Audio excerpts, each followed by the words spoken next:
वो 2 साल में जितना कर्ज आपने अंदरून और बैरून से लिया, मेरे ख्याल में आपकी तारीख में ऐसा कारनामा किसी ने अंजाम नहीं दिया।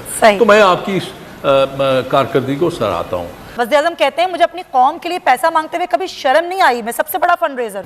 नहीं, वो तो उनको तो शर्म तो वाकई नहीं आती, वो वाकई नहीं शर्म आती और शर्माना भी नहीं चाहिए। जब आप किसी के आगे हाथ फैलाते हैं ना, तो आप अपनी शर्म वरम जो है ना, जो अपनी अना शर्म, अपनी वो रवादारी, अपनी वो अना सब छोड़ देते हैं।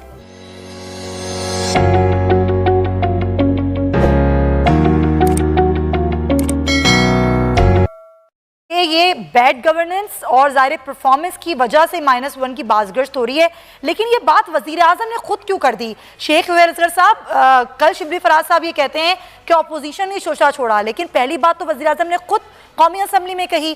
कि क्यों हो रही है बात -1 की?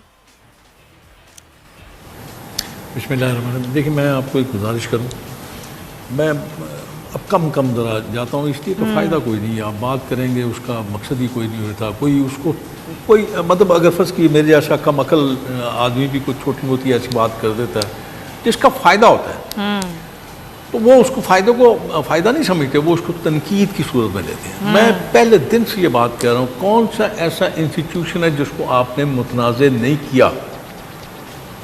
आपने हर इंस्टीट्यूशन को मुतनाज़े किया। अभी फ़ैसला नहीं आता और आप फ़ैसला सुना देते हैं। वो इंस्टीट्यूशन जो है, वो अदलिया हो, नैब हो, एंटी करप्शन हो, FIA हो, कोई भी इदारा हो, कोई भी पाकिस्तान का इदारा, आपने उन सब को आपने मुतनाज़े कर दिया। अब आप देखिए, बात यह है, अपोजिशन का काम है आपकी खामियां, खराबियां, कोताहियों पे बहस करना, उनको उजागर करना, लोगों की नज़रों में लेके आना कि ये कुछ हो रहा है।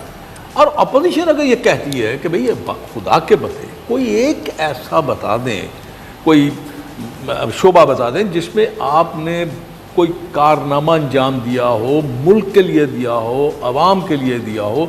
मैं वैसे on a very lighter note ये कहता हूँ, हाँ, एक शोबे में बड़ा कारनामा किया है, वो मैं उसकी सताइश करता हूँ। अब आप हैरान होंगी वो कौन सा शोबा, ऐसा कारनामा? हाँ, वो कारनामा ये है कि वो 2 साल में जितना कर्ज आपने अंदरून और बैरून से लिया, मेरे ख्याल में आपकी तारीख में ऐसा कारनामा किसी ने अंजाम नहीं दिया। तो मैं आपकी इस कारकर्दगी को सराहता हूँ।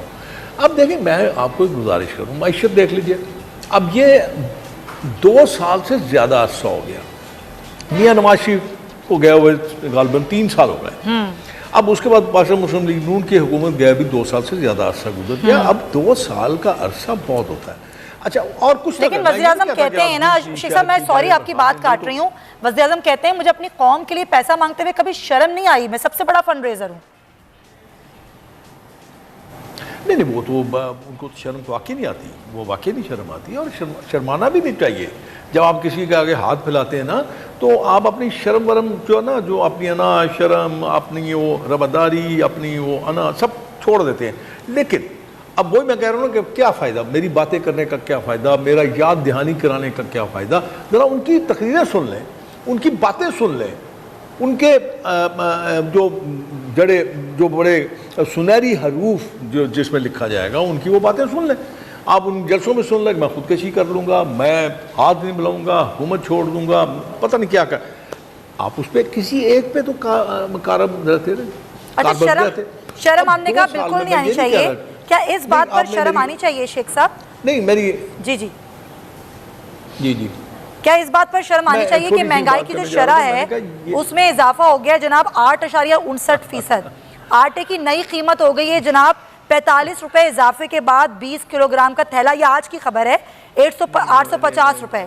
चीनी की कीमत वही हो गई, कोई कमी नहीं हो सकी। इस पर आनी चाहिए शर्म। आप मेरी बच्चों की तरह हैं, आप मेरी बच्चों के उम्र की हैं। मैं आपसे गुजारिश करूं, इसका फ़ायदा या इसका नुकसान या इसका पता तो उसको चलता है जो अपने घर में ये चीज़ें लेके आता है। मैं शायद बहुत सारे लोग होंगे, मैंने कौमी असम्बली में ये बात की थी जब ये सैनिटाइज़र और ये मास्क बांट रहे थे अंदर रोज़ाना की बुनियाद पर, तो मैंने कहा हाँ, ये बहुत अच्छा एहसन कदम है, क्योंकि यहाँ पे पाकिस्तान के सबसे गरीब लोग जो है ना, वो कौमी असम्बली में बैठे हुए हैं। इन बेचारों को तो बहुत ज़रूरत है। अब इससे आप अंदाज़ा कर लीजिए कि भाई आप खुदा के बंदो, आप क्यों अपना मजाक उड़ाते हो? अब यही चीज़ें आप उन लोगों को दे सकते हो जो लोग इसके सही हकदार हैं। अब ये होता है विजन। अब मैं वही आपको अर्ज कर रहा था कि 2 साल का अरसा मान लिया, चलिए मैं आपसे तस्लीम कर लेता हूँ जी मैं बहुत बुरा आदमी था, आप बहुत अच्छे आदमी थे ना, आपके पास तो बहुत सारे लोग थे जो टेक्निकल लोग थे, जो हर चीज़ से लेस थे, विजन था, लेकिन उसके अपने अपने कौन से बयान पे आप कायम रहे।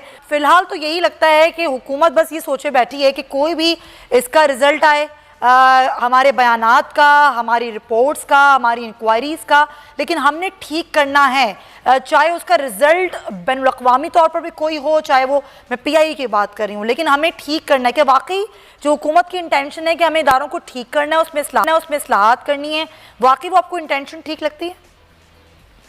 देखिए, जो तरीक़ेकार ये इस्तेमाल करने की कोशिश कर रहे हैं और जिस तरह से अभी अली ज़ैदी साहब ने प्रेस कॉन्फ्रेंस में कहा, मुझे नहीं लगता कि इस तरीक़ेकार के तहत जो है वो इदारे ठीक होंगे, एतमाद बहाल होगा। हो सकता है इनके फॉर्मूले में इस तरह से हो, लेकिन पाकिस्तान का वक़ार मजरूह हुआ है सारी दुनिया में, और जो सच्चे साफ सुथरे पढ़े लिखे लाइसेंस पायलट से सारी दुनिया के अंदर और एविएशन से मुताल्लिक अमला था पाकिस्तानी, उनकी इज्जत मजरूह हुई है।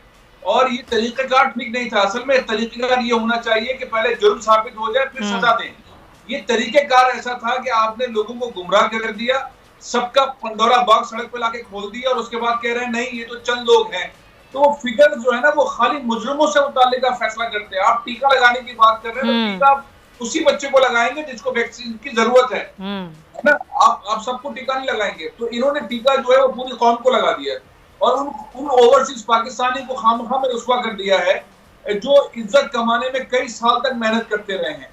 उन पढ़े लिखे लोगों को, टेक्नोक्रेट्स को बेइज्जत कर दिया है। ये तरीक़ेकार ठीक नहीं है। ये एक बयान आता है फैसल साहब, उस बयान पे जब सवाल किया जाता है कि आपको अंदाजा नहीं था कि इसका रिएक्शन क्या आएगा जब आप फ्लोर ऑफ द हाउस खड़े होकर बात कहेंगे, लेकिन उसके बाद ये सिलसिला थमता नहीं है। बार बार प्रेस कॉन्फ्रेंस, बार बार वजाहतें, क्या लग क्या रहा है आपको? हुकूमत किस तरफ जा रही है? क्या समझ नहीं पा रही है चीजों को या समझना नहीं चाहती है? असल में ये हुकूमत ज्यादातर जो है वो गवर्नेंस मैनेजमेंट और एग्जीक्यूशन से ज्यादा मीडिया के ऊपर, पॉइंट स्कोरिंग के ऊपर भरोसा कर रही है। आप शिबली फराज साहब की गुफ्तगू सुने, उन्होंने मुस्लिम लीग नून को 3 एंगल से डिवाइड किया अपनी इस प्रेस कॉन्फ्रेंस के अंदर। आप अली ज़ैदी साहब की गुफ्तगू सुने, वो बाज़-औक़ात अपनी बात समझा नहीं पा रहे थे, उनको समझ नहीं आ रहा था। वो कह रहे हैं आखिर में कहने लगे मैं डाइवर्ट नहीं करना चाहता, वो कन्विंस्ड नहीं है कि वो जा किस तरह रहे। मुझे ऐसा लगता है कि इन्हें कोई धक्का देके भेज देता है कि मीडिया पे जाएं और जाके डिफेंड करें। सूरत हाल ग्राउंड पर बहुत मुख्तलिफ है, सूरत हाल गवर्नेंस मैनेजमेंट के हिसाब से मुख्तलिफ है, डिलीवर नहीं कर पा रहे और चीजें जो है वो ड्राइंग रूमों के अंदर बैठकर जो डन होती है, जिसका ब्यूरोक्रेटिकली पावर या स्ट्रेटेजी नहीं होती, वो आके मीडिया के ऊपर प्रेस कॉन्फ्रेंसेस की सूरत के अंदर जवाब देने की कोशिश करते हैं और फिर घंटों घंटों बैठ के बातें करते रहते हैं और वो अमलन भूल जाते हैं सिर्फ किस साइड पर है, काम के साइड पर। इनके प्रेस कॉन्फ्रेंस में इसका ताल्लुक इनके अपनी हुकूमत की गवर्नेंस से कम और इल्जामात के जवाब देने से ज्यादा होता है, अपोजिशन को जवाब देने से, पॉइंट स्कोरिंग से ज्यादा होता है। हुकूमत का काम है लाके परफॉर्मेंस दिखाए, हमने किया है, और तो वो चीज नजर नहीं आ रही। राइट, वो चीज़ नज़र नहीं आती है कि काम क्या हो रहा है, किस तरीके से हो रहा है। बहुत शुक्रिया आपका फैसल अजीज़ खान साहब। और मैं प्रोग्राम के आखिर में बस यही कहना चाहूँगी क्योंकि वक्त की हमारे पास कमी थी, तो हम अप करेंगे कि महंगाई हम देख रहे हैं रोज़ बरोज़ बढ़ रही है, चाहे वो चीनी की कीमत हो, आटे की कीमत हो, बिजली की कीमत हो या फिर पेट्रोल की कीमत हो, ये तो नहीं रुक रही। जहाँ पे हुकूमत को परफॉर्मेंस दिखानी चाहिए वहाँ हुकूमत दिखा नहीं रही, लेकिन वो इदारों में इस्लाहात के हवाले से रोज़ाना आके वजाहतें ज़रूर देती है और जो अपोजिशन है उसके जवाबात ज़रूर देती है और वो जवाब दे के आवाम को मुतमईन करने की कोशिश करती है। अब आपको देखना है कि आप लोग कितने मुतमईन होते हैं और आप फिर क्या फ़ैसला करते हैं। -1 की बात जब से वज़ीर आज़म ने की, उसके बाद से हम देख रहे हैं इसकी बाज़गश्त थम नहीं रही। आज भी -1 की बातें होती नजर आई, बार बार यही कहा गया कि -1 की बाज़गश्त शुरू कहाँ से हुई, ये कौन कर रहा है बातें। कल शिबली फराज साहब ने कहा कि ये शोशा अपोजिशन ने छोड़ा, तो क्या वाकई अपोजिशन चाहती है कि -1 हो जाए? ये -1 ही चाहती है अपोजिशन, या फिर जिस तरीके से भी शाहिद खाकान अब्बासी कह के गए हैं कि मुझे तो पूरी PTI माइनस होती नजर आ रही है।